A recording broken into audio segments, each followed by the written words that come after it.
The problems surrounding Republican Congressman George Santos and the lies he has told about his background are putting increasing pressure on key members of House GOP leadership. CNN Chief Investigative Correspondent Pamela Brown joins us now with more. So Elise Stefanik, GOP Conference Chair, number 4 in the GOP leadership, showed particular interest in this race. She absolutely did, Jim. I mean, she was one of Santos's biggest cheerleaders throughout the campaign. She's the number 4 Republican, as you point out, in the House of Representatives, the most influential Republican in her home state of New York. A senior Republican strategist involved in the campaigns told me, quote, Stefanik's team was laser focused on electing Santos to Congress more than just about any other race in the country.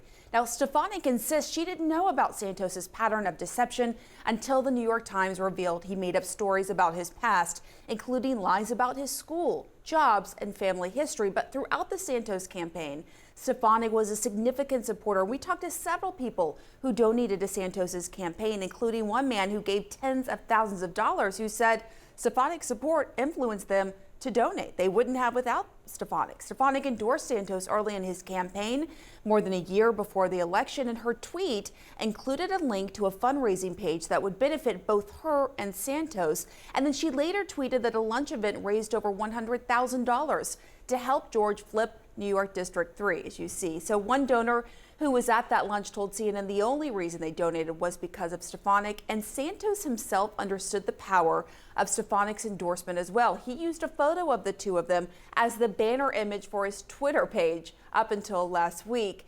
Republican consultants said they first heard of Santos's issues in the summer of 2022, but it's unclear how so many pros in the political arena let Santos slip through the cracks. Of course, though, Jim, there was an incentive for Republicans. They wanted that seat. Kevin McCarthy, for his part, they needed his vote, right?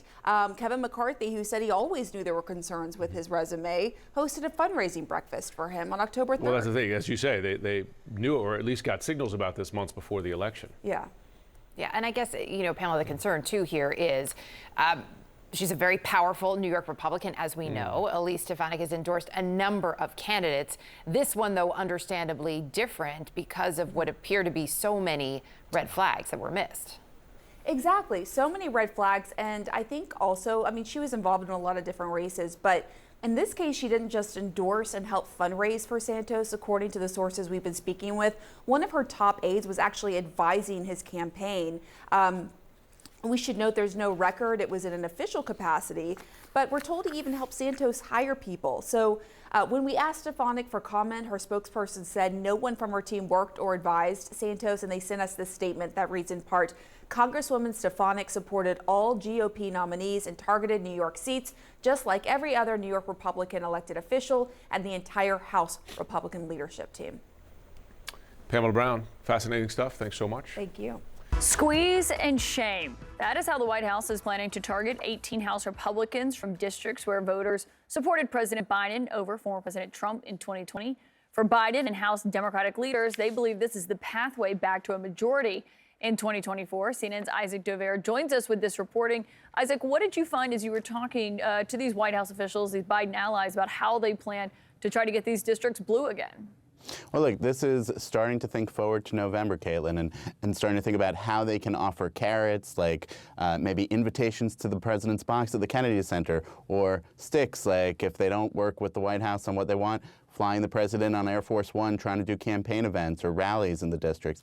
All of it with the idea that there's a very slim majority in the House, as we know, for the Republicans, thinking that in these 18 districts where Biden did better in 2020 that are represented by the House Republicans now, that's the way to the majority, back to the majority for Democrats in November of next year. But it's also maybe a way to squeeze those Republicans thinking about their electoral concerns to work with the White House in the way that they want to do some governing in between now and then.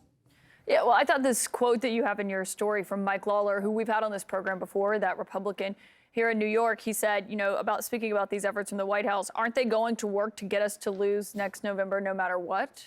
How is the White House viewing that? Well, look, this is politics. This is what it is. And it's trying to figure out how where the breaking point is, essentially, how far people like Mike Lawler can be pushed. Lawler is in a district that supported Biden by a pretty heavy margin comparatively to even some of these other Republicans that are in these Biden districts.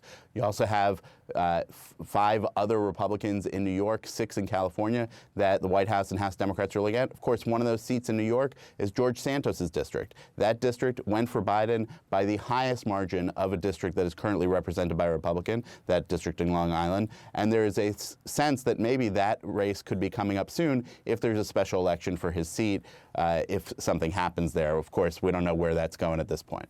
Yeah, we'll see how the map is playing out. Already looking ahead to the next elections. Isaac, great reporting. Thank you.